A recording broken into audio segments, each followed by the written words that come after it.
Okay. Today we are going to talk about a new type of problems, a new setting. So, till now the model we were working on working with was like this, right. We have a graph and the updates are edge insertions and deletions. Today we are going to talk about a new model which is called the dynamic subgraph model, and let me first state the name of the problem. It is called dynamic subgraph connectivity.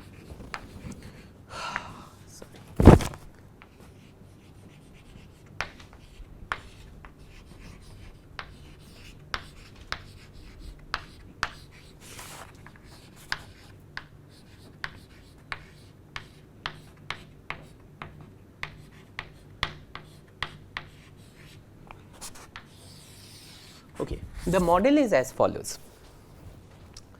Oh, where is the eraser?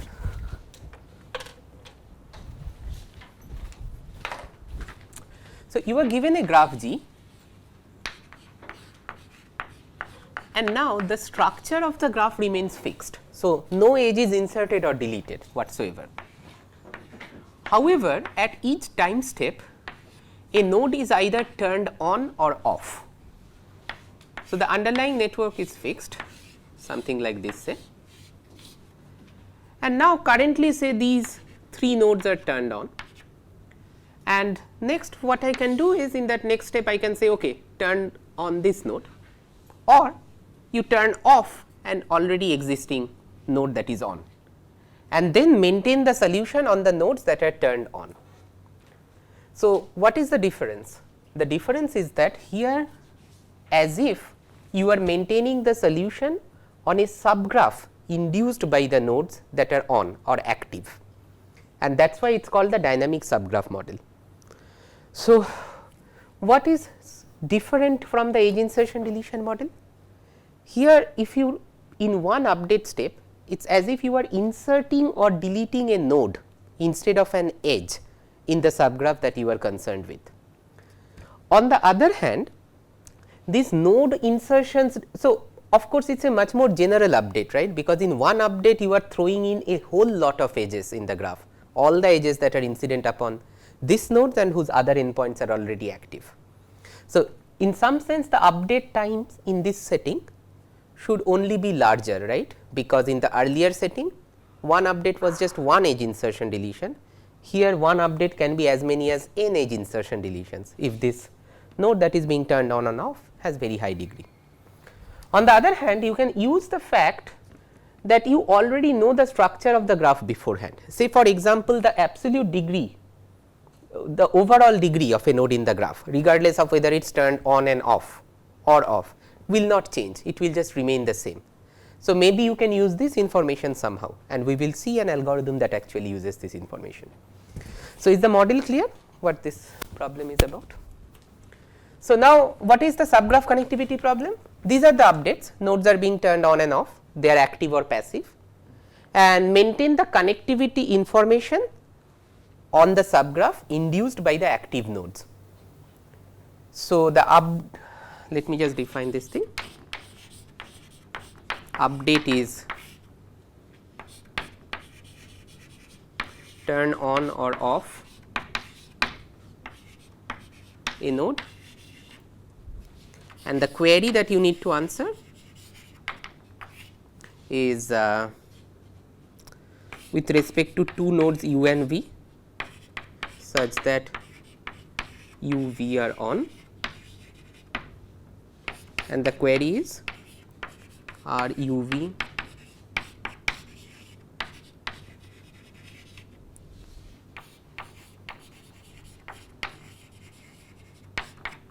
in the same component of the graph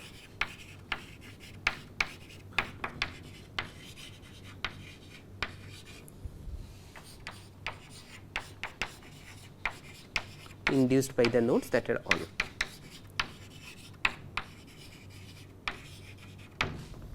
So, design a data structure that supports these two operations. And So, what is the trivial update and query times that we will get?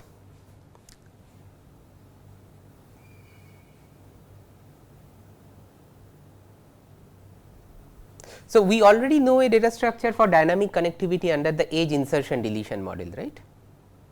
What is the update and query time of that data structure?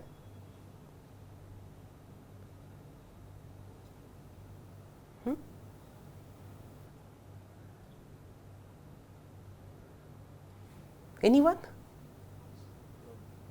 Sorry? Yeah, some polylog n, log square n actually. Okay. So, now if we just use that data structure, what will you get? What will be the update and query time? The number of edges that are Yeah, but you do not know how many edges are there, right? Incident. so the degree of the node which is being turned on.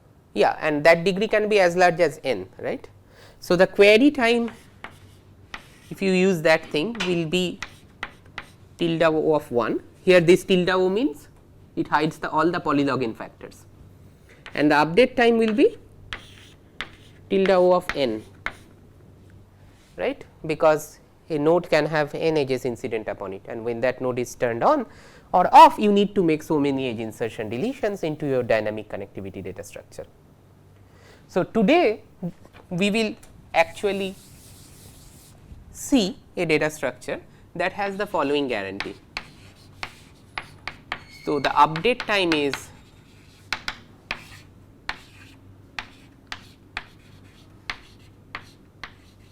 tilde m to the power 2/3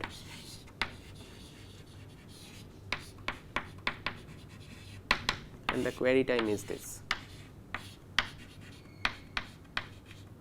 where m is the number of edges in the graph, and the query time will be worst case, but the update time will be amortized.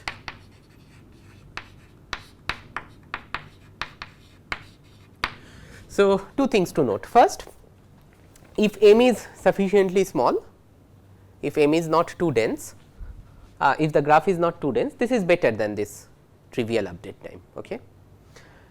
And the second thing is the query time is worst case. So, it makes sense. So, the query time will be simply the number of edges that this graph has to the power 1/3 that much. When I say that the update time is m to the power 2/3, but amortized, this m changes over time steps, right. So, how do you interpret this amortized update time? The argument is, suppose you have a scheme where after each edge insertion or deletion in the graph, you deposit m to the power 2/3 many tokens into that bank account, where m is the current number of edges in the graph. And then with these many tokens, you can always account for the total update time. So, the total amount of work that your data structure does is proportional to the number of tokens that have been deposited.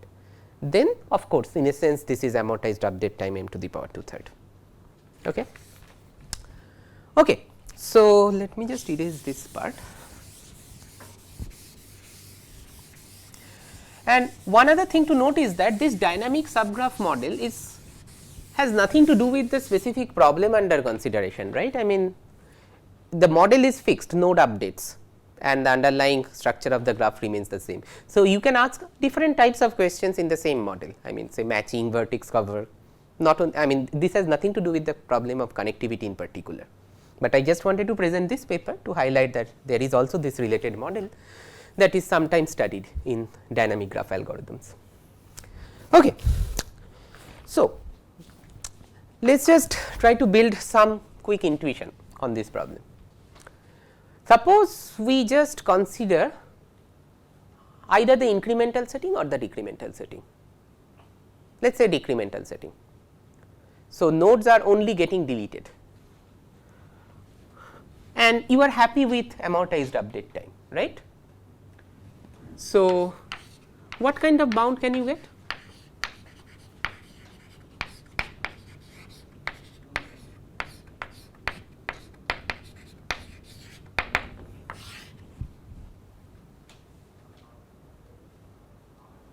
Anyone?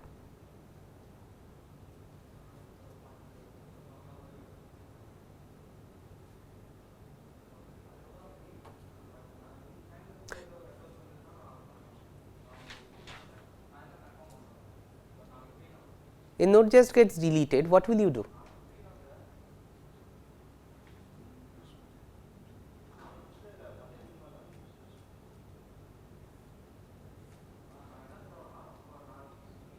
Find it's connected, find the component it's in, see if it separates. Yeah, but how will you do that?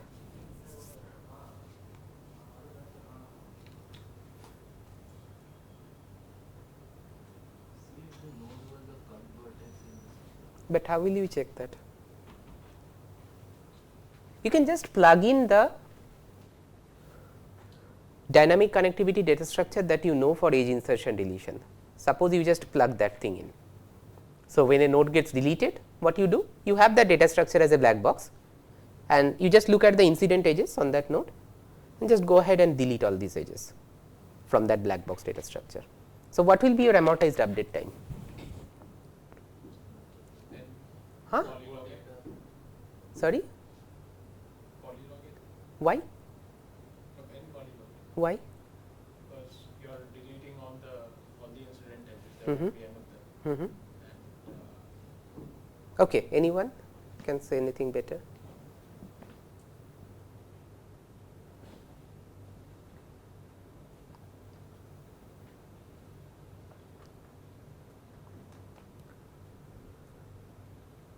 See, you are in a decremental setting, right, and you have this black box data structure that handles edge deletions in log n, say, amortized update time, log square in amortized update time. So, now the nodes are getting turned off one after the other, and each time a node is turned off, you visit all its incident active edges and delete that active edge from the corresponding from the black box data structure. So, how many edges will you delete overall? Yeah, I said overall. In one step, it is degree of the node. So, how many edges will you delete? So, again, amortized log. Yes, exactly.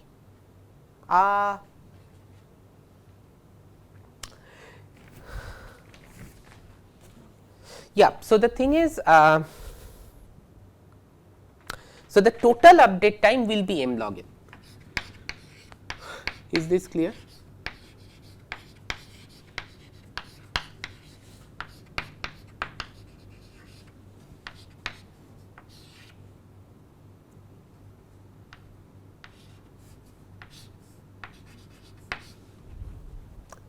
Because this is at most the number of edges that you have deleted, and this tilde comes from the fact that each time you delete an edge from your data structure you spend log n time. Okay. And so, what is the amortized update time? This divided by n. Okay. Now, it depends on how small or large m is. Okay. So, the amortized bound is going to be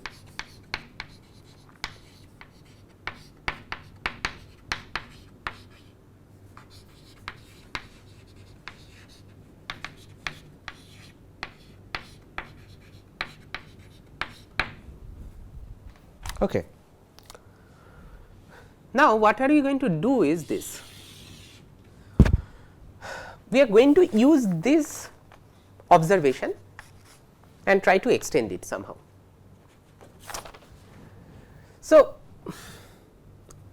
basically the algorithm will run in phases. So, there will be multiple phases, and we will use this technique of periodic rebuilding that we observed for the problem of dynamic matching earlier in the course. So, the algorithm will run in multiple phases, and you will maintain two sets of nodes P, Q, and they are disjoint, and they are actually the set of active nodes. The active nodes are the ones that are turned on, and you want to maintain the solution on the subgraph induced by the active nodes. And now, this set P is going to be insertion only, sorry, this is going to be deletion only,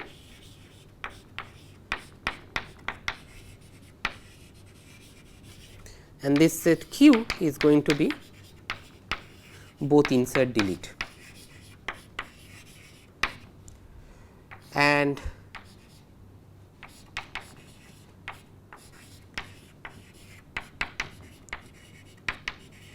in the beginning of a phase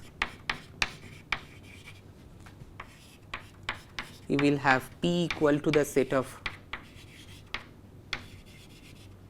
all active nodes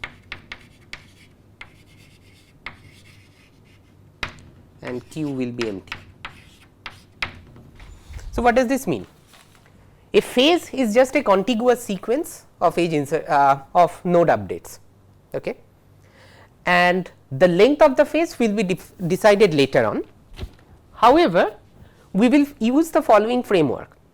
In the beginning of a phase, just look at the set of all your active nodes and that is your set P, and you initialize another set Q that is empty. Okay. Now, during the phase there are two types of things that can happen, right. What is an update? Suppose an update is a node insertion. What do? You put that node into Q. Okay. Then suppose the update is a node deletion.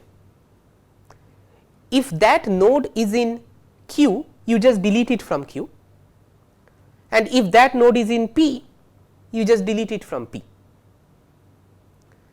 So, that is why this set P is just going to be deletion only, right. There is no node that is being inserted into this set P. Why are you looking so confused? What I am saying is quite plain, right. So, you are maintaining these two sets P and Q, and P is going to be just deletion only, Q is going to be insert and delete, and then we are going to maintain, I am just going to call it the edge connectivity.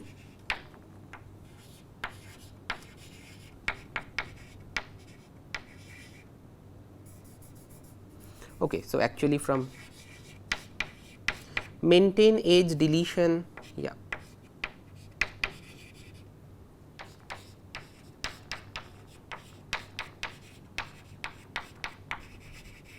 Data structure on P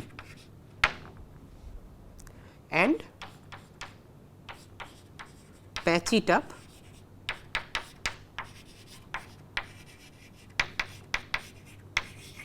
with Q. So, what does the first statement say? Just look at the nodes P. What is happening? The nodes are being just deleted one after the other from P, right. So, just on the subgraph induced by the nodes in P, you maintain your dynamic connectivity data structure that can handle edge insertion deletions, and only edges are going to get deleted. So, when one node from P gets deleted, what do? Just go to this data structure and delete all the edges incident upon that node. So, this is one data structure, and in addition you have some nodes in Q.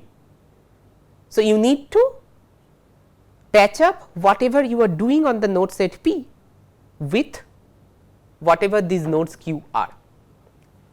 Okay. So, now let me just keep it this way. Let us just try to see what is going on. So, what will P look like? P is just a set of connected components, right. Say this is P. So, this is your P, and since you are maintaining this edge deletion data structure on P, you can maintain the connected components on P. So, these are all the maximal spanning trees, right. This is your P, and in addition you have some nodes Q, and let me just denote them by crosses. So, these are your nodes Q.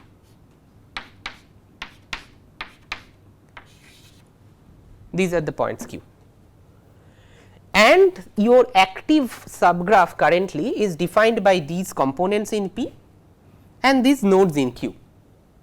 So, you want to answer connectivity queries on this entire thing.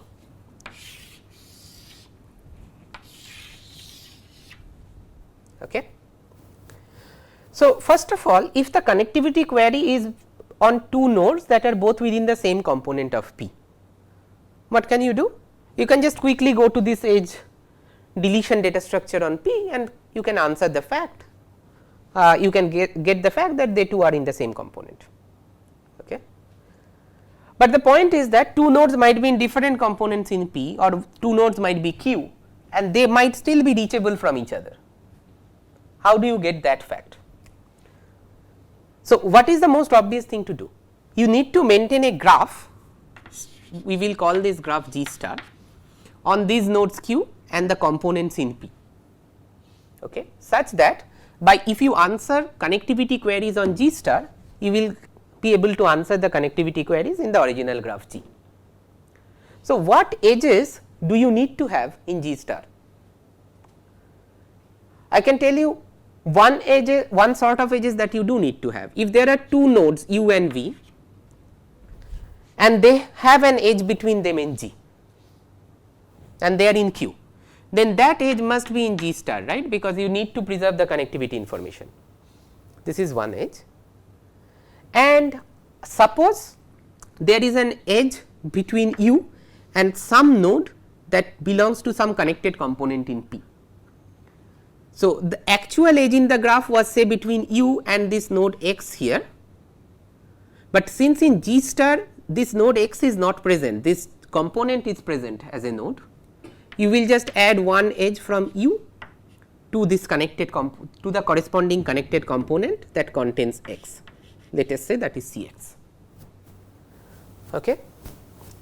So, now suppose you add these two types of edges. So, this edge was already present in the graph, and if you see an edge like this, it means there is a node X in this component such that U and X were adjacent to each other in the graph. Then will you be able to preserve all the connectivity information? Right. Why? Because can there be any edge like this between two components? No, right, because then these two would have been merged, because you are maintaining the connected components on P. So, this entire graph G star looks like this.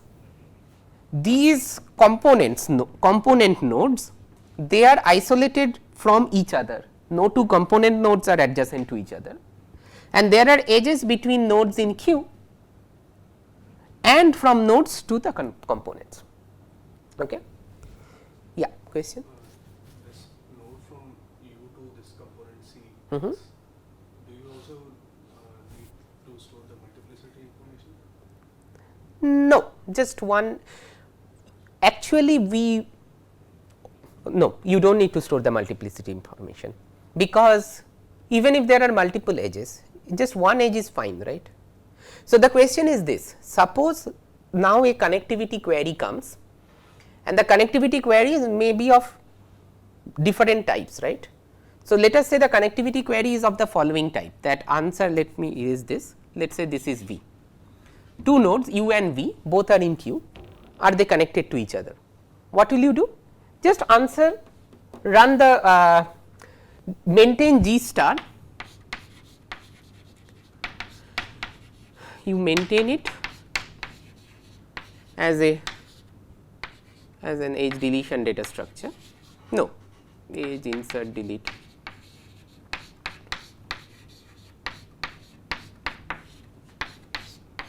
So, the graph G star is well defined, right, and now what is happening? This graph is changing because of edge insertion and deletions. If you can maintain a data structure on G star, then when a query comes, are U and V connected to each other, you can just probe this connectivity data structure and get back your answer, right. Because how will this path look like from U to V? You are just hopping from U to some other nodes in Q in the original graph, then this edge is already present, or else you go to this guy and from in the original graph in the path from U to V, from Y you hopped to some node that belongs to P, then you know that there is an edge to this component in G star. So, you can just follow this edge. So, if there is a path in the original graph, there is a path in G star. Is this part clear? Does that answer your question? So, suppose in this Cx, Mm-hmm. there are multiple edges from U, Mm-hmm. and you turn off one vertex in Cx. Then this component itself changes, right. Cx will not be there, something will change in Cx, this component itself will split. By definition, this component is a component of all the nodes that are active. Okay. But it split. Yeah. So, now the point is that of course, you need to worry how to update these things, we will come back to that later on, but suppose you can maintain this invariant, then by looking at G star you can answer connectivity queries. Okay. Now, what is going to be the problem? I mean, okay, this seems like a good approach, but what is going to be the problem?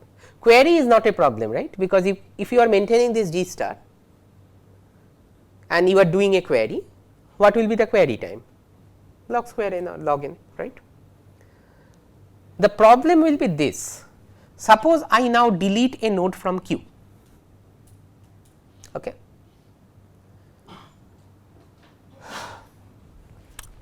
So, how many edges will you need to update? So, suppose the operation is just delete U, which already belongs to Q. So, how many edges will you need to delete? Sorry? Yes, but how many neighbors can you have in this graph? So, you can have two types of neighbors, right. One are the other neighbors that are in Q, and one are the neighbors that are components. Okay. So, now the other neighbors of U in Q, how many of these guys are there? It is at most the size of Q, right. And what is the size of Q? The size of Q is at most the duration of the phase. Is not it correct? What is a phase? Just a contiguous sequence of updates. So, if there are at most t, if there are t updates in the phase, you cannot have more than t nodes in Q, because each update can throw in at most one node to Q. Okay. So, if you keep the duration of the phase low, then you can bound this quantity, and we will do that later on, if the duration of the phase is small. Okay. What you can't bound is the number of neighbors you might have among the components in P. Okay. So, this can really be huge. Okay. But, so the point is, the size of this thing, number of neighbors among the components in P can be huge.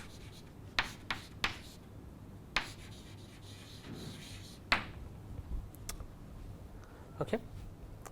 But then, okay, let us take a step back. I am not yet presenting the algorithm, I am just trying to motivate it, because we will do some classification and I am just going to motivate this classification. Okay. But then, suppose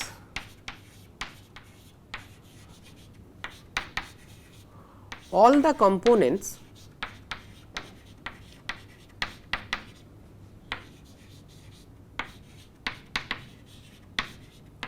are of high degree. So, what is the degree of a component? It is just the sum of the degrees of all the nodes in it. So, suppose this gamma is a component in P. So, degree of gamma is just going to be, you sum over all the nodes V in gamma, degree of that node V in the original graph. Okay. So, now note that this degree of a node V in the original graph remains fixed, regardless of which state you are in your dynamic algorithm, because the underlying graph structure does not change. And I am just defining the degree of a component to be the sum of the degrees of its nodes. And let us say that a component is high degree or high if its degree is greater than some threshold delta. We will fix delta later on, okay, some delta. But now the point is, if all the components are huge, then you can bound this quantity, right.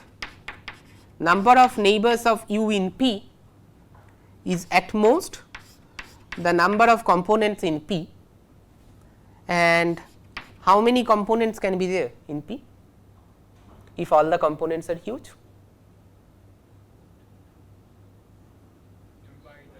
M by delta, right, or 2m by delta basically. I mean, because the sum of the degrees of all the nodes is 2m, whereas each component is high. So, its degree is greater than delta. So, there can be at most 2m by delta of these components. Now, if delta is sufficiently high, what does this mean? That the number of neighbors you can have in P is sufficiently small. So, when a node u gets deleted, you can just visit all the edges u has to other nodes in Q, provided the duration of the phase is small, and you can visit all the edges this guy has to the components in P, provided every component is high. Is this okay? Yeah. Why does the last inequality work? Neighbors of u in P is less than or equal to P? This one, right? No, not that. Not Yeah. why does that? So, how many neighbors can you have to P?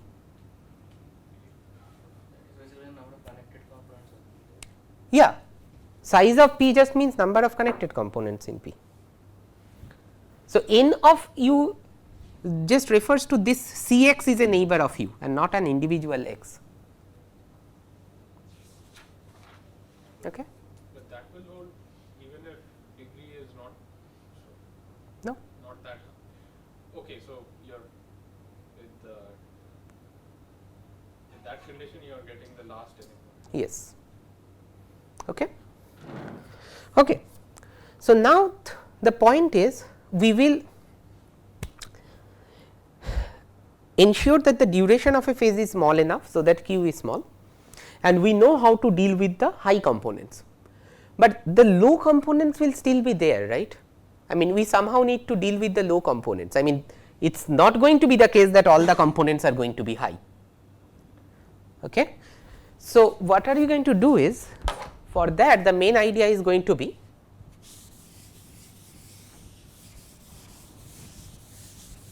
this.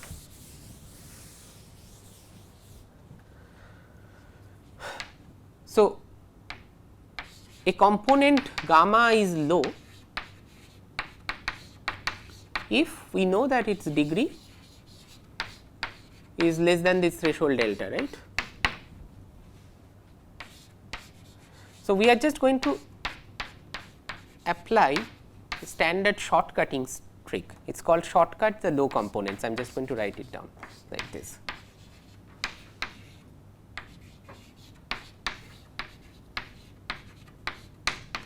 What does this mean? Let us look at this graph G star, and now I am just going to say draw this thing, say U, V, there are two nodes in Q, and now suppose these are the components in P, and this is one small component. Okay. So, let us say this name is L, this is a low component L. We cannot afford to maintain an edge from U to L, even if U is adjacent to some node in L. Why? Because there can be too many such edges, right. Yet on the other hand, if we do not maintain those edges, what will you get? You might lose some connectivity information, because there might be two nodes in Q and there is a path from U to L and L to Q. So, if you are not keeping these two edges, you might not notice that U and V are reachable from each other. So, when I say shortcut the low components, I mean that whenever these two edges ought to have been present, you do not keep them, okay, but instead add an edge from U to V. Okay. So, now is this clear? The new graph, let me still call it G star. Is it clear that the new graph that we are going to get? What is the new graph that we are going to get? So, this graph, what are the nodes in this graph? The node set, say if we call V star in this graph, is simply the components in P union, okay, let me say Cp. So, these are the components in P.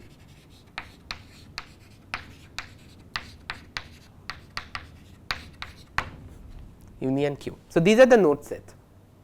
What are the edges in this graph? And edges can be of say 3 types.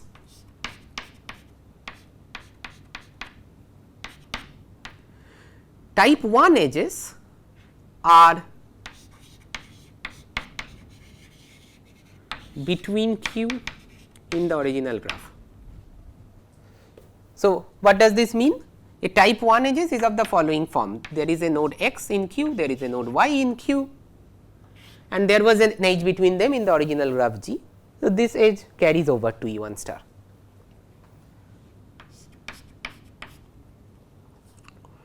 And what is the type 2 edges? It is between q and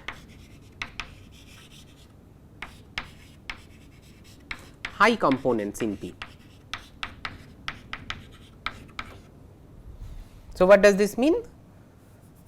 It means that suppose there was a large component with very high degree, and in the original graph there was an edge from x which is in q to some node say u inside this high component, then you will have an edge in this graph G star between x and the component containing u. So, these are the edges of type 2 E 2 star, and type 3 edges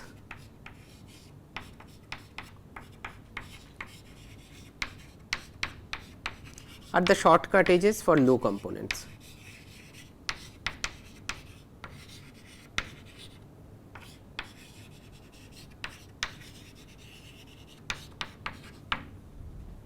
So, what will be type 3 edges? There was a low component L here and it had 2 edges to 2 different nodes u and v in q. You did not have these edges in G star, but instead you shortcut them and put an edge between u and v. Between u and L? Yeah, I am coming to this. Okay. So, now yeah. L had edges with more than 2 vertices of q. So, you join every pair. Yes. Okay. So, now there are 2 questions. I am going to come to that question. So, how do you extract connectivity information from G star the way I have defined it here? So, let me erase this, right, because this is no longer needed.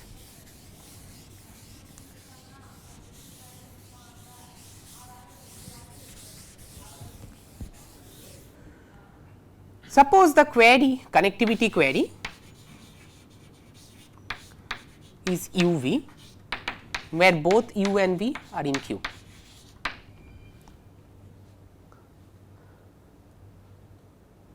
And suppose in G star you are maintaining a connectivity data structure, an edge connectivity edge insert that can handle edge insertion deletion. So, now you just probe u and v, ask this data structure whether u and v are connected. Will you get back the correct answer? You will, right, because if it returns yes, I mean if u and v are connected, let me just delete the u and v. So, if u and v are connected in G star, then it is of course true that it is connected in this. Otherwise, suppose u and v are connected in the original graph, what will you do? Just follow the path in the original graph between u and v. You will encounter 3 types of edges in the path at most. One edge is between 2 nodes that are in q, you know that that edge is present. Another type of edge is from some node in q you are going to a high component, you know that edge is also present. The third type of edge that might not be present is of this form, that say from u you are going into some low component and that edge is not present. But then what you know is the following thing, that path does not end here, okay, because v is not in this low component, v is in q. So, that path after following this edge from u to this low component must exit from L sometime, and where will it exit to? it cannot exit to some other component in P, right, because these are already disconnected. So, it has to exit to some other node in Q, and the moment it exits to that node, you know that there is an edge from U to that node. So, you need not have visited this component at all. Is this clear? Okay. So, looking at G star, you can answer the connectivity queries between U and V, provided they are in Q. Okay. But now suppose the query is between two nodes x and y, and both x and y belongs to P. This is the second case. Then what we need to check? You just need to check if they are in the same component of P. No, it is not clear. I take it back. Erase that. Suppose the query now is between U and X, where U is in Q and say X is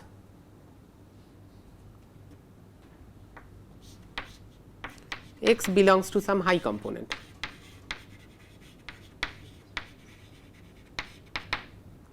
Okay. Suppose this is the case. So, let me just erase this.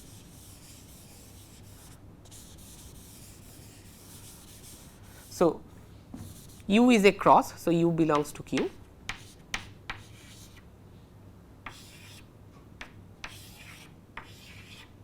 And X is here, and X belongs to a high component.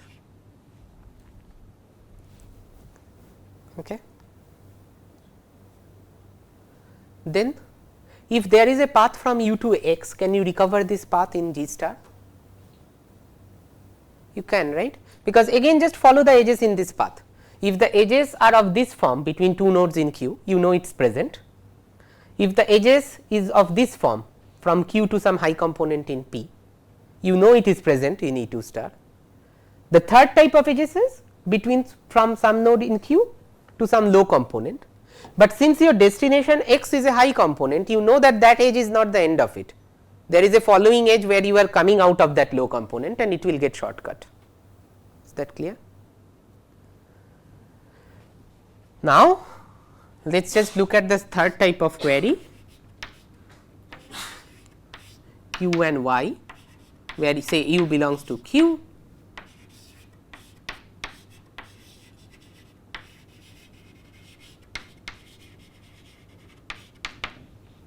and Y belongs to some low component. Here you cannot use this argument anymore.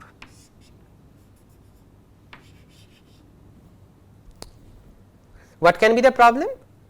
The problem can be precisely the one which Niranko mentioned. I mean, you are just following the path from U to Y. The edges of the form E1 star and U2 star can be taken care of, but now look at an edge of the form E3 star.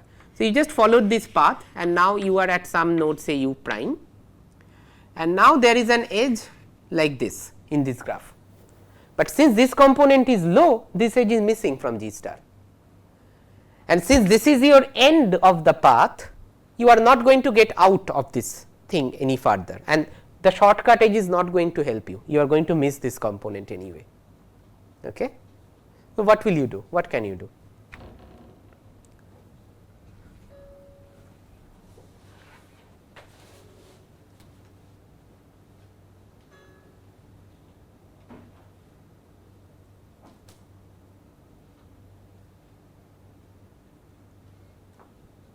Any suggestion? The hint is this: you can answer this query quickly.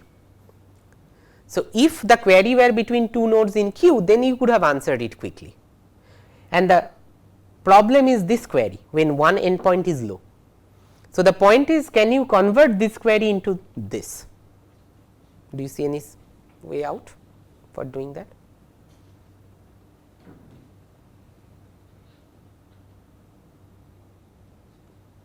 So, to convert this query U comma Y to a query of type 1, which of the vertices are incident on the exactly.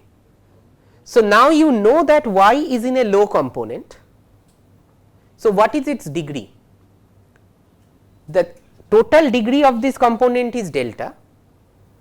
So, what does this mean? If you just follow the edges incident upon this component, there will be at most delta many of them. Just go through them individually and check if any of them is in Q, the other endpoint. So, this is a low component, this is y, it has at most delta edges incident on it. Just visit all the edges and just try to find any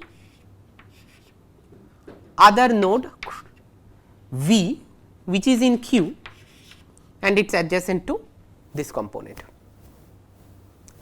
Suppose you do not find any, then what can you say? You can say that U and V are not connected at all, right?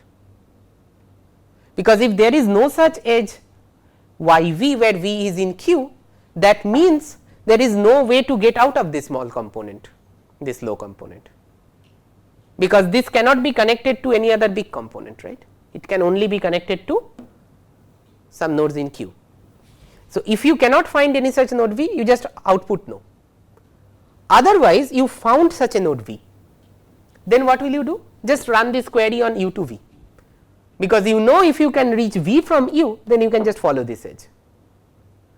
So, what will be the query time? The time taken here will be tilde O of delta, right? Because for this small component you need to visit all the edges incident upon it, that will take delta time. Then you will run a proper query U and V. Clear? Okay. And so, basically there are going to be different types of queries, but this is just going to be the template. The query is between two nodes. First, just check if one node in the query is part of a low component. If yes, try to identify a node in Q that is adjacent to it in delta order delta time, and do that for every node in this query that is in a low component, and then just run the corresponding query of type 1 or type 2, that is it. Okay. So, the query time is going to be ordered delta, provided you can maintain this graph G star. Now, the question is, there are two things, right. I mean, you need a trade off between delta. I mean, you cannot make delta arbitrarily small. What will happen if delta, sorry? Yeah, exactly, because if you try to make delta arbitrarily small, the query time will reduce, but now the number of large components was m by delta, right, that will increase heavily. So, when a node from Q gets inserted or deleted, you need to visit all those edges. Okay. So, there is a trade off between delta on delta, and there is a trade off between for Q as well, right. Let us say that the Q is the duration of a phase. So, a phase will last for Q updates, and if Q is small enough, it helps you. Why does it help you? Because the degree of a node in capital Q is small, because this small q is an upper bound on the number of nodes in capital Q, right. So, if Q is small, then when an node is inserted or deleted in capital Q, you need to look at fewer edges. Okay. On the other hand, if Q is small, there is something that will be very bad. What is this? Because at the end of each phase you need to recompute this structure on P, because in the beginning of a phase you initialized Q to be empty set, right. So, at the end of the phase what are you doing? You are just looking at all the active nodes and finding the connected components on the induced subgraph and initializing your P, and that takes order m time, linear time. So, if the duration of a phase is small, you just need to do this recomputing stuff again and again, which is bad. So, there is a trade off on Q as well as delta, and you need to balance this trade off somehow. So, this is the overall idea of the algorithm. Now, we are going to go down to the details and the data structures and see how to get m to the power 2/3 update and query time and m to the power 1/3 query time by choosing appropriate values of q and delta. Yeah. Suppose u is in q Mhm. and in component p, I have suppose x and y two vertices, two nodes, then Here, okay, let us say x here and x and y are in the same component. same component. Okay.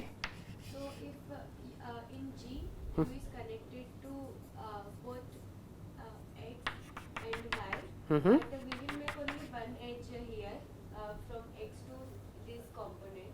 Mhm. But suppose one node is off now. Yeah, then this component itself breaks, right?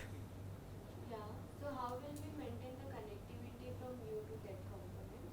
Yeah, that is what we are going to describe right now, because we have not yet covered how to maintain this structure, because in this structure the definition is two nodes x and y are in P, it means both are active and they are in an active component in P. Now, of course, if you turn off this thing, what you need to do? You first need to update P, right? P itself has changed, and what you are asking is how to maintain these edges between you and the high components. That will be part of the algorithm which we will discuss. Okay. So, now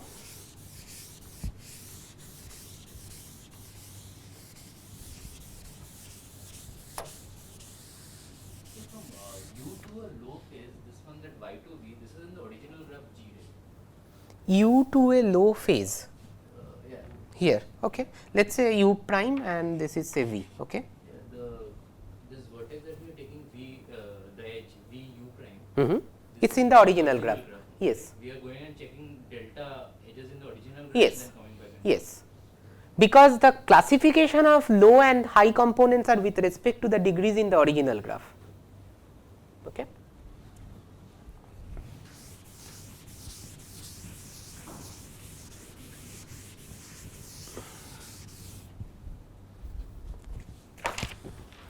It is the time.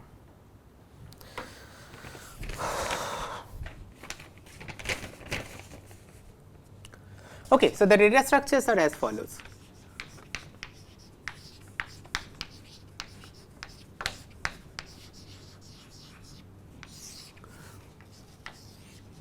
One, let us first fix the parameters. Just 1 second.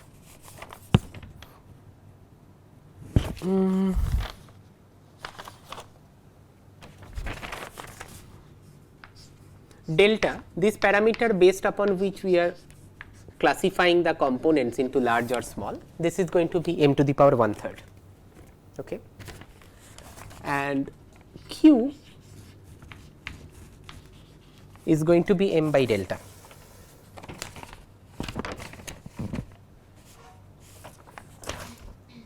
Just 1 second. Yeah. Okay. Now, two things. One, q is the duration of a phase, right? So, the duration of a phase is roughly m to the power 2/3. So, during the duration of a phase, m does not change by too much. The number of edges asymptotically remains the same, because it's initially say it was m naught and now only m naught to the power 2/3 many edges got deleted. So, asymptotically the number of edges remain the same. So, when I say delta is m to the power 1/3 and q is m by delta, you just treat this to be the number of edges at the phase which roughly remains the same. Is that clear? Okay. The second thing is, you might ask why did we choose the parameters in this way. The thing is this, there are two parameters as we have observed, delta depending on which we are classifying the components into high and low, and q the duration of a phase. So, you just fix these two parameters and write down the data structures that we are going to write, and then just look at the update times, and based on these two parameters you will get some values. Now, if you want to minimize that update and query time, you will come back to this setting. Okay. So, I have just there is nothing magical here, it is just you just see what the update time looks like in terms of delta and q, and then see if you set these to be like this, it is optimized. But for the sake of simplicity, I just put down these values beforehand, so that it will be easier to calculate. Okay. Okay. So, and you also note that there are these two structures that we are maintaining, right. P is just deletion only and Q is dynamic. Okay. Now, the first data structure is just P. Store P in a standard using a standard connectivity data structure. I will just use the term CDS here, standard connectivity data structure. Okay. So, an edge deletion in P can be handled in polylog update time, and edges will only get deleted from P because P is deletion only. Okay. 2.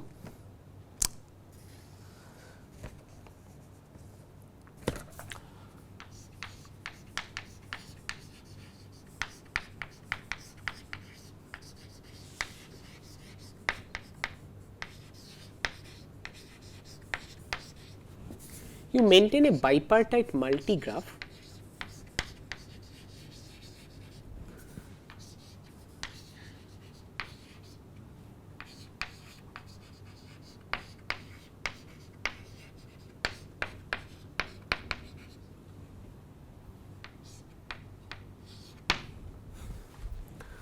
Okay. So, now to answer the query, as I was saying, to answer the query, it is sufficient to just maintain one edge between some node in Q and some component in P. But for updates, it will be helpful if you maintain all the copies of these edges. Okay. So, this bipartite graph, this gamma thingy will be helpful in constructing those edges later on. But note that there is a difference. This bipartite multigraph is between the node set V, not with respect to Q. V is fixed here.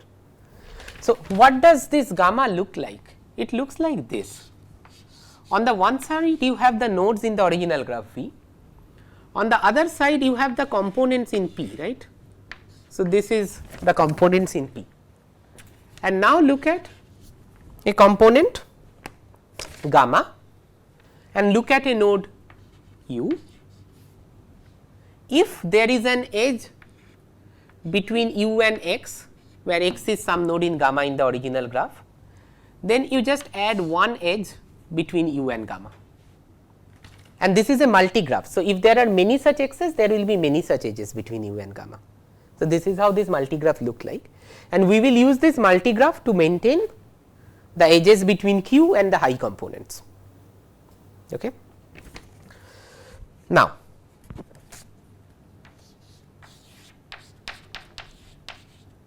look at each pair of vertices U and V.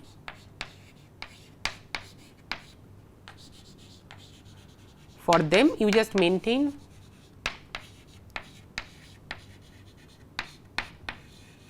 a counter CUV. What is this counter? This counter will help us to maintain the shortcut edges. So, this counter is number of low components gamma such that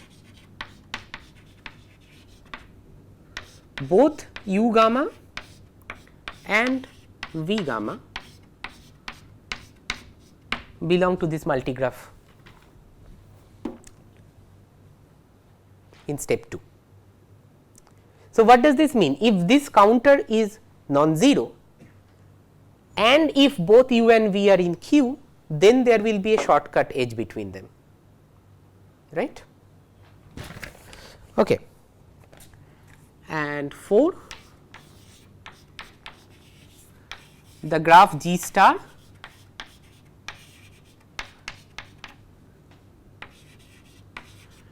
as a standard connectivity data structure that handles edge insertion and deletion, and there will be 3 types of edges in this graph.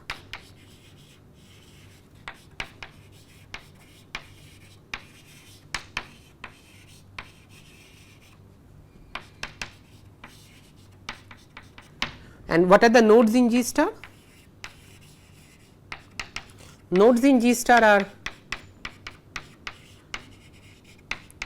the components in P plus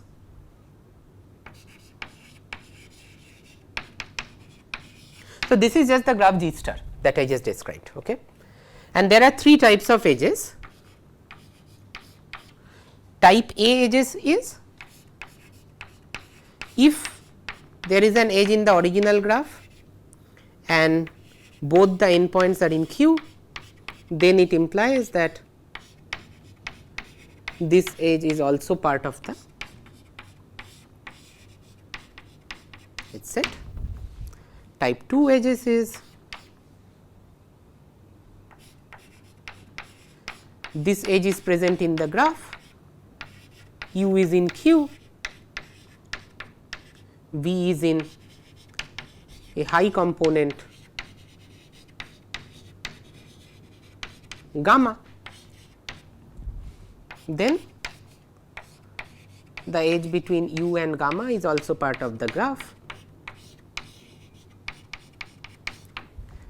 And type 3 C edges are the shortcut edges. How are we going to get the shortcut edges? That U and V are in Q and this counter that keeps track of the number of possible low components to which they are both connected. This counter is greater than 0, then just throw in an edge that is a shortcut edge. And this is everything that you are maintaining. Is this okay? Now, the part 4 G star is precisely the one which we have been discussing so far. Part 1 is the set P, and part 2 and 3, what is the difference between 2 and 3 and G star? The difference is that 2 and 3 are defined with respect to the entire node set V, whereas in G star you will use these structures 2 and 3 to look at only the nodes in Q. Say for example, part 3 keeps track of this counter CUV for all nodes in V. So, even if 2 nodes are not in Q, you are keeping track of them, okay? But you will need this information to handle updates in the graph. So, a node might be part of Q, right, and when it becomes part of Q, you need to look up this counter to check whether you should add shortcut edges or not. Okay. So, now finally, let us look at the update time.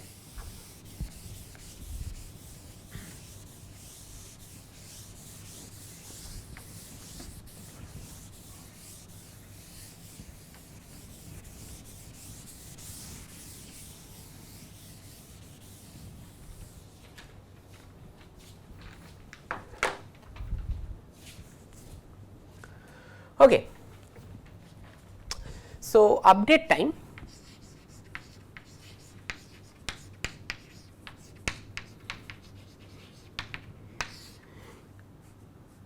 one.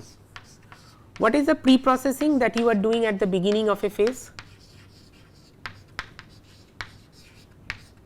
This is the first thing you need to check, right? So, you need to initialize these structures in the beginning of a phase. In the beginning of a phase, Q is empty. Okay. So, the standard connectivity data structure for P, how much time will you take?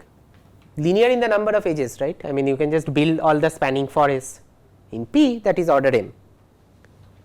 This thing, bipartite multigraph between V and the components in P. So, once you have constructed these components in order M time, what will you do? You will just visit all the edges in the original graph one after the other, and when visiting an edge, check whether you are seeking this situation. If yes, just add this edge in the multigraph. So, constructing this multigraph is also linear time. For this,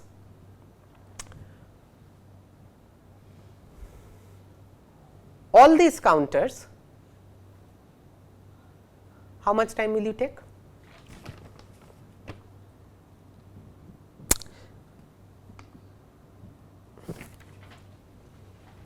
Trivially, okay, can you see how much time will you take for this? Because this is the tricky part. N cube, right? Yep. So, what you are suggesting is correct. You are saying look at all pairs of nodes, now fix a pair of nodes. Now, look at all the, if you can, I mean what you are saying is this, look at fix a pair of nodes u v. Now, check if there is a small component gamma that is adjacent to both u and v, right. And how many components in gamma can there be? It can be as large as n. So, it is n cube. Can you do faster? See, you can do this step, I claim, in order m delta time. Why? Instead of looking at all pairs of edges, look at every edge, okay. And now check if you can find any contribution to this counter with respect to this edge. Why? You fixed an edge u to x, check if this component that contains x is small or not. If this component is big, this edge does not contribute to any counters at all, right. If this component is small, then look at all the edges that are going out of this component. And for every edge that is going out of this component to some other node, say u prime here, you need to increment the corresponding counter C u prime by 1. But how many edges can go out of this small component? At most delta, right. So, you can do it in order m delta time. Okay. And for this part 4, you just need to initialize this graph G star. This is again going to take you, once you have initialized all these counters, it is again going to take you order m delta time. Now, why is that? Just look at step 4, right. In this graph G star, you have some edges and you have some components. So, all you need to do is to get the edges in this graph G star, right. That is it, right. And where will the edges come from? The edges will come from either because they were present already between two nodes in Q, like this. How many edges can there be? M. So, you just inserted those M edges. The edges can be there because there was an edge between a node in Q and a high component in P. How many edges can there be? Again M. So, you just inserted those edges, and then there can be shortcut edges. And how many shortcut edges can there be? M delta, we have just now observed, right. So, this graph G star will have at most M delta edges, and you are just throwing in those edges and just building the connectivity data structure on them. The pre-processing time is near linear. So, the total pre-processing time is going to be order of M delta. So, this means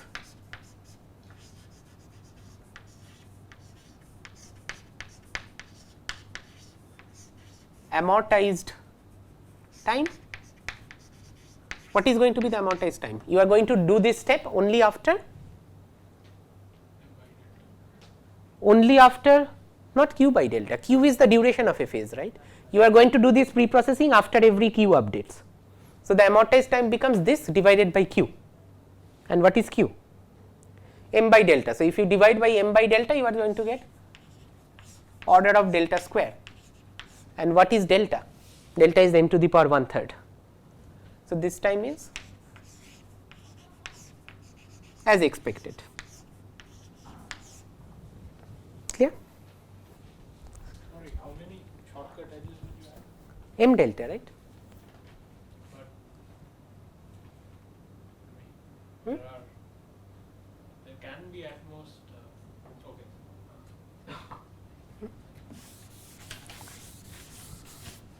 Okay. So, what is the next step?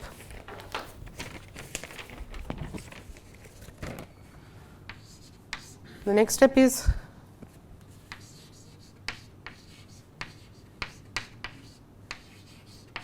update of a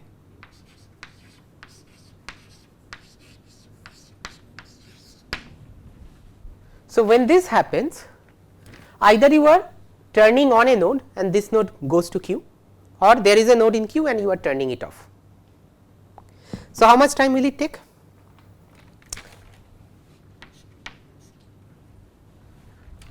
So, first of all, what will change? Will data structure 1 change? It will not, right? Will data structure 2 change?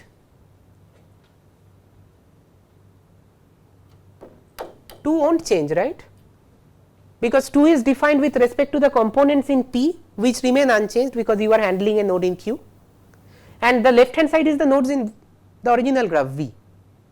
So, 2 does not change. In 2, is there an edge between V to P if any one of the V's is already belonging to a component of P? Is there any edge? Yeah, There is an edge, yeah, but it does not matter. yeah. Okay. So, 2 does not change, 1 does not change. 3, will 3 change? Yes or no?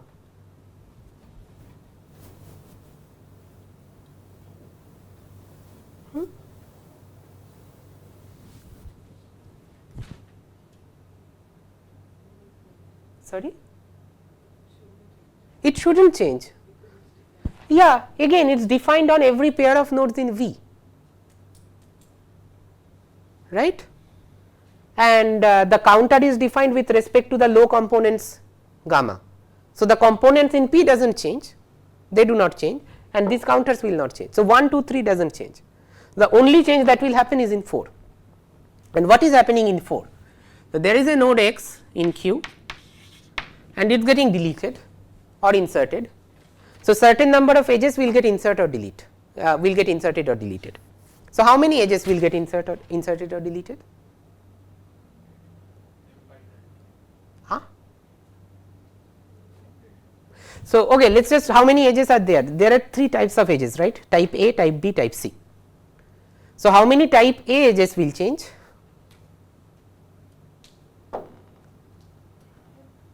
At most q, right? So, the number of type A edges is bounded by the number of nodes in Q. So, at most q type A edges will change. How many type C edges will change? The shortcut edges, again at most q, right. So, order q type A and type C edges changes, and type B edges is just the number of high components. So, the number of type B edges incident upon X is upper bounded by the number of high components, and how many high components can there be? Order m by delta. So, this update time is going to be order q plus yup. So, this q is coming from type A and type B edges, and this m by delta is coming from type B edges, but q is equal to type this. So, this is order q. So, what does this mean? What is the amortized update time for this step?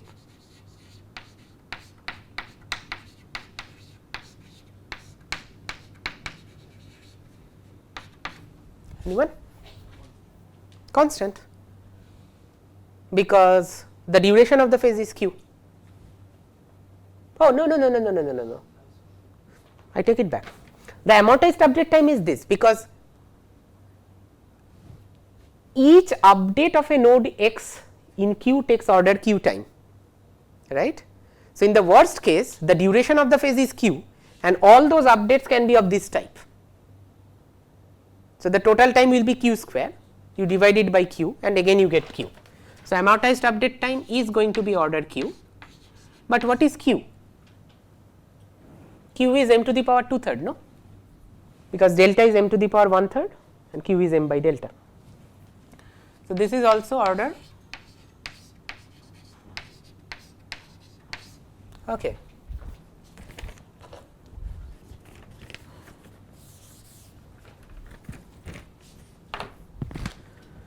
Now, third type. So, now we only need to handle changes in P, because we have handled changes in Q, and the updates can only be either in Q or in P. Now, in P can there ever be any insertion? No. So, we just need to handle deletions in P. So, there will be two types of deletions. You are deleting a vertex from a low component or from a high component, right. So, let us just do this. Deletion of a vertex V where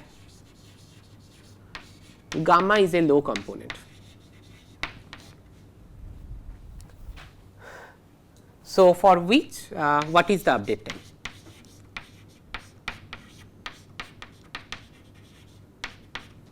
Okay. First, this thing, will it change? It will change now, because P is changing. What time will you spend on this? You have to also know where from a vertex Q to a vertex P, in which component will, I mean, if there was an edge, oh no, low component does not, in the high component. Yeah, but the shortcut edges will change. So, now you are thinking ahead, you are thinking how to update 3, where you are maintaining the shortcut counters. I am saying that if vertex V gets deleted from a low component, what we need to do is we just need to update these 4 structures, that is it. If we update all these 4 structures, we are done, right. So, let us just go through one after the other, go through them one after the other. So, for P, what will you do? You just visit all the edges incident upon that node V and just manually delete them from this data structure. How much time will you spend? It will be the degree of that node, right, and what is the degree of that node? It is delta, right. So, for 1 you are spending this much time, degree of that node V is at most delta. Okay. Now, after you have updated this, you have to update this bipartite graph, right, because what was happening, the thing that was happening was this, that in this bipartite graph, let me just erase this part. Here was this node V happily sitting as a part of a small component gamma, and now since you deleted V, this gamma has split up into multiple components. So, you need to update all the edges that you had from gamma to these guys, because gamma itself has split up, right. So, how many edges do you need to update here? At most delta, right, because so what will you do? Initially itself this node in this bipartite graph has had degree delta, you just go and delete all of them. Then this thing has split up. Now, after the splitting, the sum of the degrees is still delta, right. So, again you just visit all of them and just add them up. So, this thing is going to take, the second step is also going to take order delta. Now, this thing. Again, what is happening? There might have been many pairs of nodes U and V that had an edge that were connected to gamma, and gamma is a low component, right, and now gamma has split up. So, you need to update those counters. So, how much time will you take?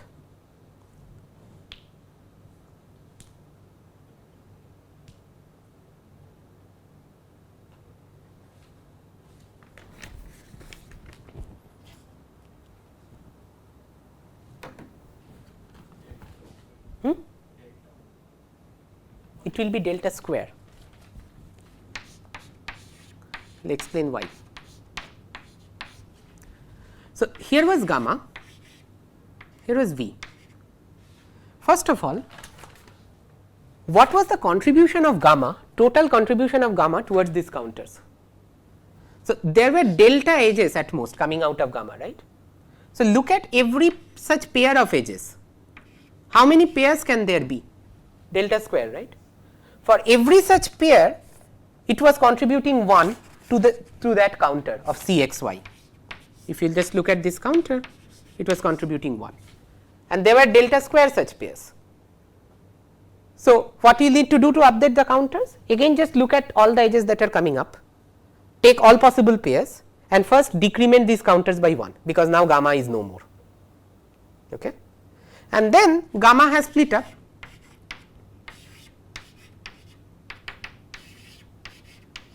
into probably multiple even components. Now, what will you do? Again, for gamma 1, just look at all the edges going out of it, look at all the pairs.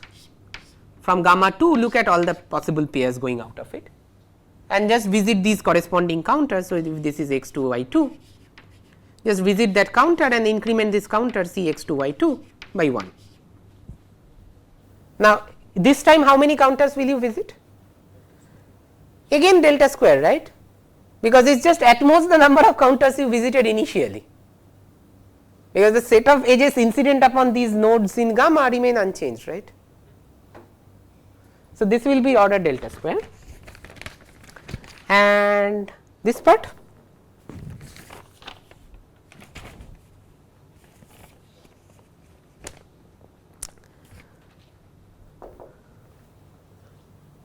so you need to just check how many edges are you updating in this graph.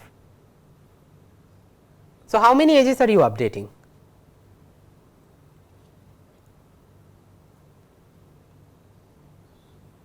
So, let us just look at the type A edges. Are the type A edges being affected? No, because you are just splitting up a low component, and type A edges are between 2 nodes in Q that were already present in the graph. Type B, they are not also being affected, right, because you are not touching any high component. Only the type C edges are being affected. So, how many type C edges are being affected?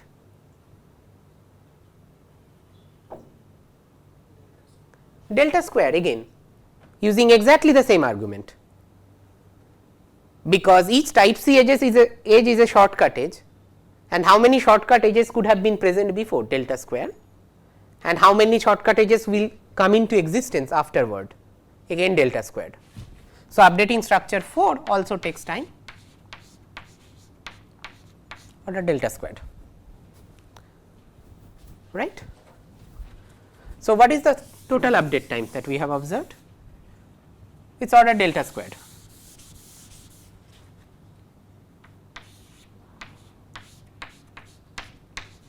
So, what is the amortized time?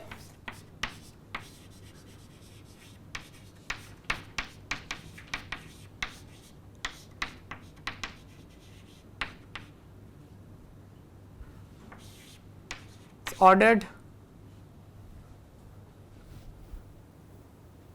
delta squared. Why? Because how many updates can there be of this form Q, right? And for each such update Q, you are spending delta squared time. So, it is altered delta squared times Q divided by Q. So, it is basically not even amortized, it is just worst case update time is delta squared, that is what I meant. Okay. And delta squared is m to the power 2/3. So, we are again good. Okay. So, now the last part. What is the last case that is remaining?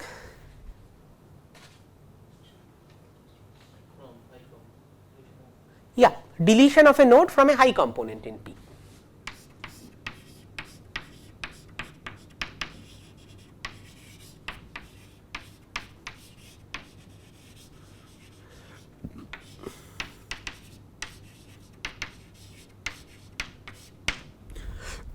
Okay.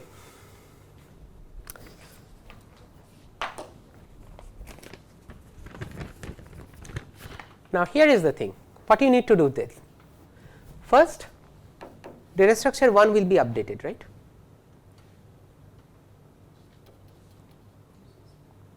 Okay. But how much time will it take? No, it is a high component, right. So, this node V might have very high degree. So, in data structure 1 you need to delete all the edges incident upon this node V, and there can be potentially n many edges, correct. But is there any way out?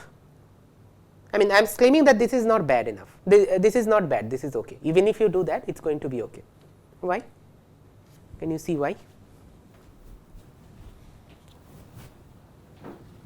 Because number of high is 2m. Sorry? Number of high components is 2m like that. But it is happening within one high component, right.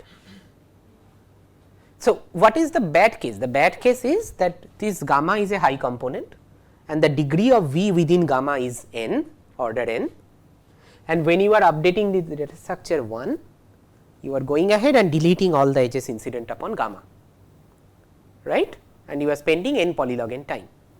But I am claiming that this is not bad in an amortized sense. Why?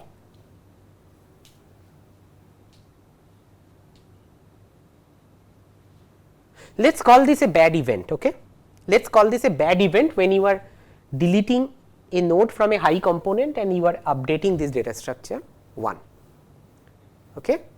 So, what will be the total work done for all these bad events? Degree is also high. So once you delete a node, many of the edges are also being deleted. Yes.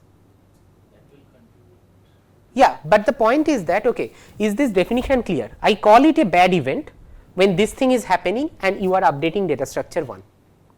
Okay? So, what is the total work you are going to do for all the bad events during a phase?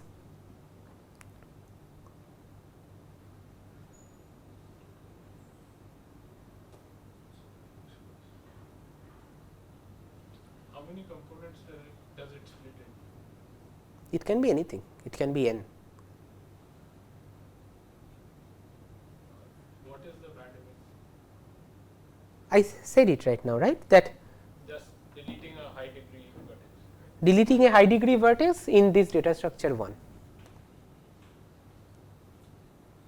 And my question is, during a phase, what is the total amount of work you are going to do for all these bad events?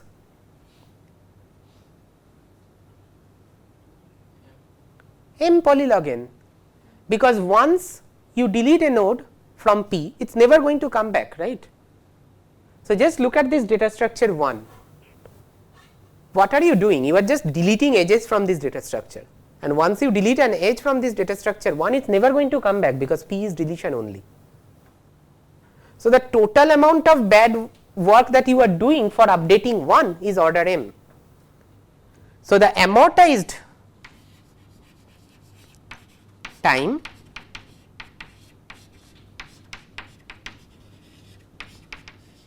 for 1 is going to be,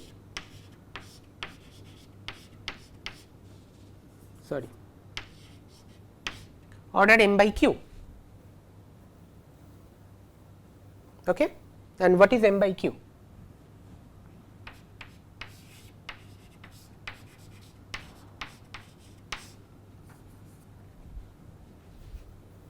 Okay? I don't get that argument.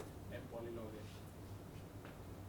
How is it m polylog n deleting?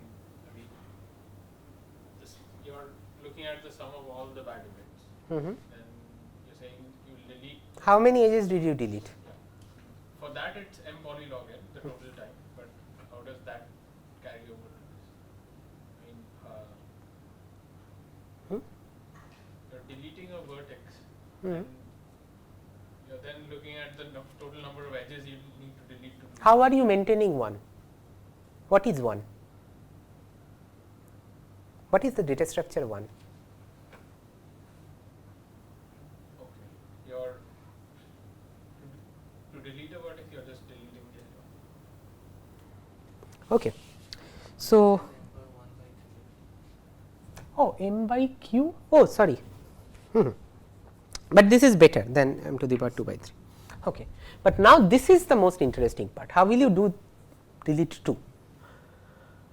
So, I will tell you what the idea is, because it is difficult to guess in the first thing. This is a very cute idea. So, what is happening in 2? Let us just, in 2 you have V and now there was this large component gamma and there is this v or x, yeah, v, and you deleted v. So, this large component split up into many different components, and then you need to update this multigraph. Okay. Now, you will recall that here in part 3 we are crucially using the fact that this component had very few edges going out, but we can no longer use the fact this component can have m edges just going out. Okay. So, we need some trick to bound the number of changes we are making in this multigraph. Okay. So, the thing is this, this idea is really cute. So, suppose this y actually splits into two halves, okay, gamma 1 this gamma this into two halves, gamma 1 and gamma 2, and this thing will generalize even if it splits into more halves. Okay. Suppose this is the case, and suppose degree of gamma 1 is larger. Okay. So, now is this the case that we can fix this bipartite graph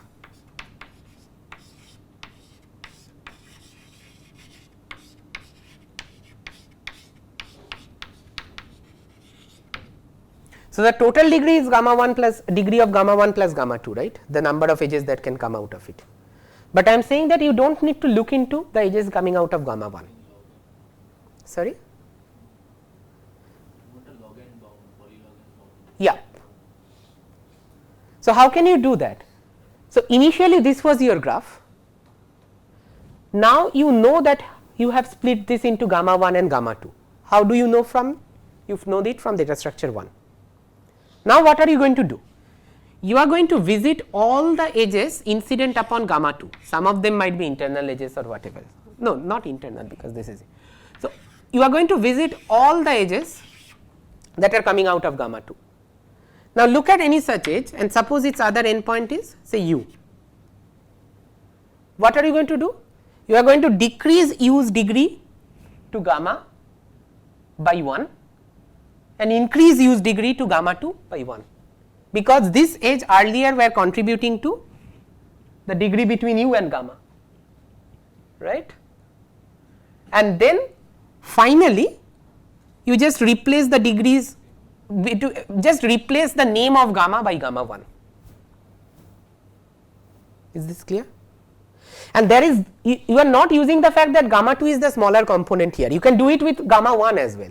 The point is that you do not need to spend time gamma 1 plus gamma 2, you can just spend time proportional to the degree of any one of them. Okay? And if there are more components, it is still going to, if it created say many different components, say it created gamma k, where gamma 1 is the highest degree. So, suppose degree of gamma 1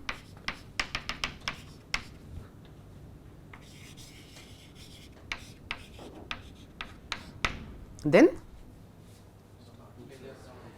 the total time that you will take is just start from gamma 2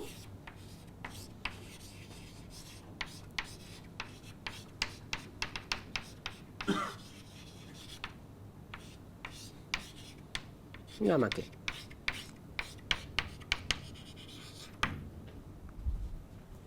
Okay. Now, can we bound this total time in an amortized sense?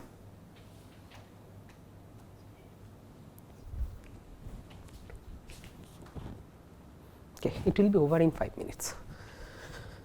This total time in amortized way.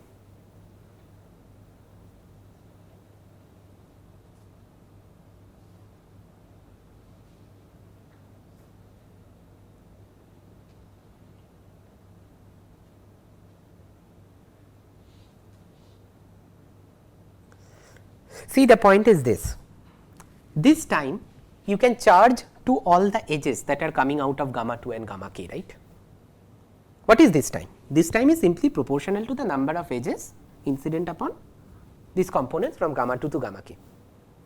Now, each time an edge is charged in this fashion because it is contributing to this expression, what do you know? You know that one endpoint, the component it belongs to has halved the size of that component, and this cannot go on for more than log n times per edge. So, this time is going to be overall m log n to the entire duration of the phase. So, amortized time for 2 is also going to be order of m by q, this is going to be order of n to the power 1/3.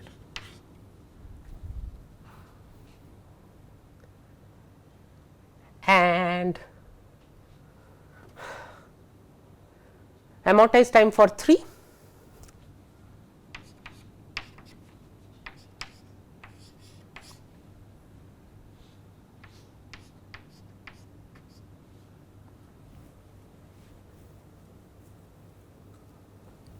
what will be the amortized time for 3?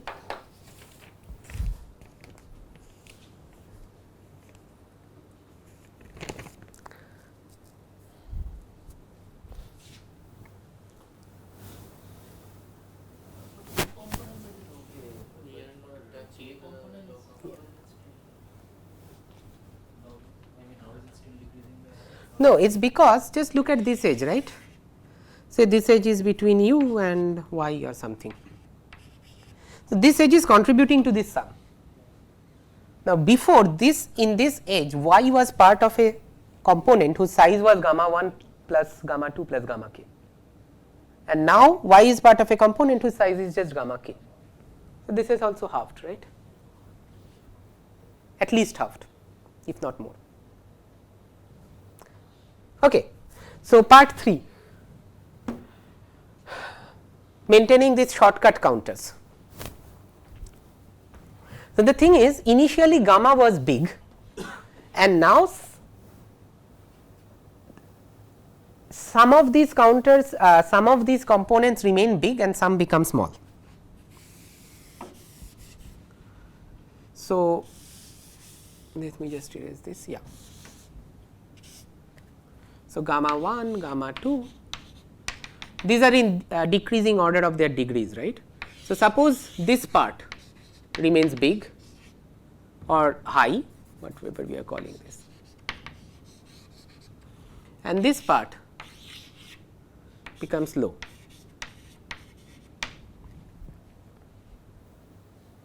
Okay.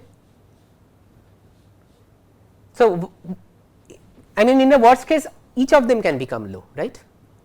So, how will you fix the shortcut counters?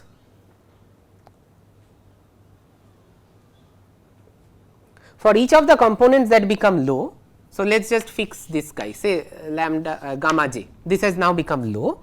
How much time will you need? No, you will need this much time, right.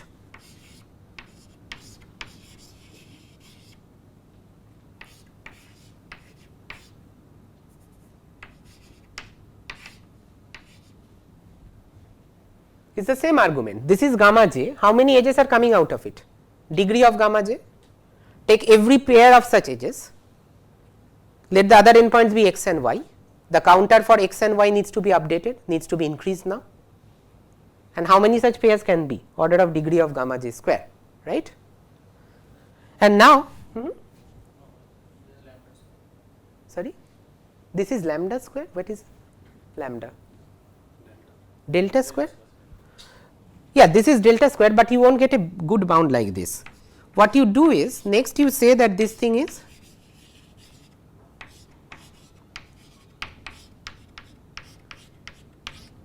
okay. This is of course true, right, because the gamma j is now small. So, degree of gamma j is at most delta. Now, what is the total time you will spend doing this? Here the observation is that again p is deletion only, right. So, once a component becomes small, it will remain small, it is not going to be large again. This transition happens only once. So, look at the edges that are contributing to this term. So, what is one such edge? One such edge can be like this, right. So, from u to y, y prime, some u to y prime is in y j, and this edge contributed to this term degree of gamma j. How many times will it contribute to this term? At most once, when its endpoint y was earlier part of a high component, now it is part of a low component. So, the total time for 3 it is going to be order of m delta, right, and divided by q is the amortized time. And what is m delta by q? Delta is m to the power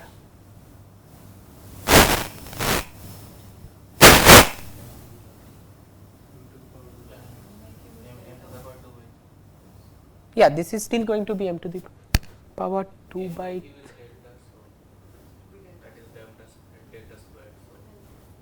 this is going to be still m to the power 2/3.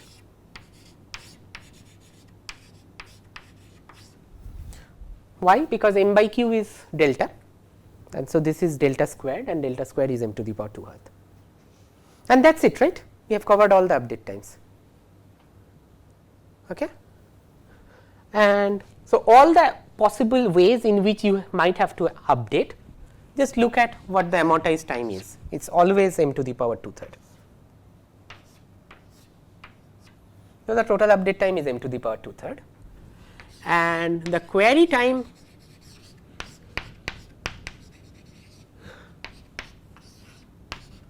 is going to be order m to the power 1/3. Why? Because this we discussed in the beginning of the class. Just look at this graph G star and what will a query be?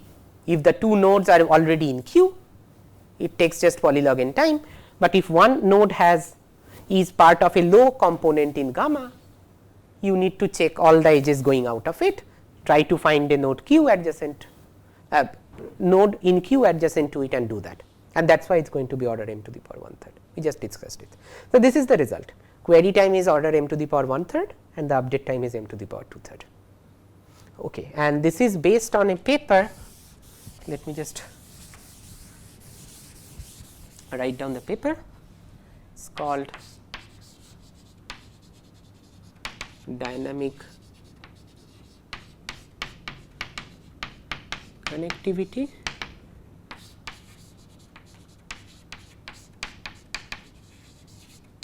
connecting to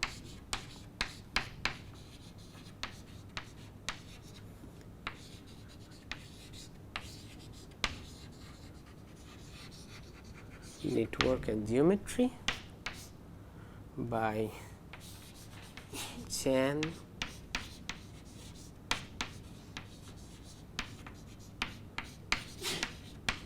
Patrasco and Rorty. I think this is 2008 or 9. You can just check.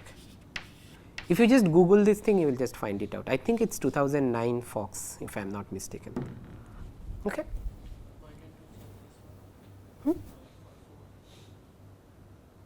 For 4, we checked it, right? Oh, sorry. So, the thing is that the update time for 4 is, so what is happening? A high component is splitting up, right? So, what changes can happen? What are the changes that can happen in G star if a high component splits up? Let us just look at this edge, and this type A edges, they remain unchanged, right, because they are just between Q. Type B edges, these are the edges that are in the high component, that are between a node in Q and some high component, and these edges are part of this bipartite graph. So, the number of changes in type B edges is upper bounded by the number of changes in this bipartite graph, and we have already bounded it, and the number of changes in C is upper bounded by the number of changes in these counters, and we have already bounded it. So, the total time for updating 4 is going to be upper bounded by the time for updating 1 and 2 and 3. Okay, that is it. So, we meet tomorrow at 11:30. Stop.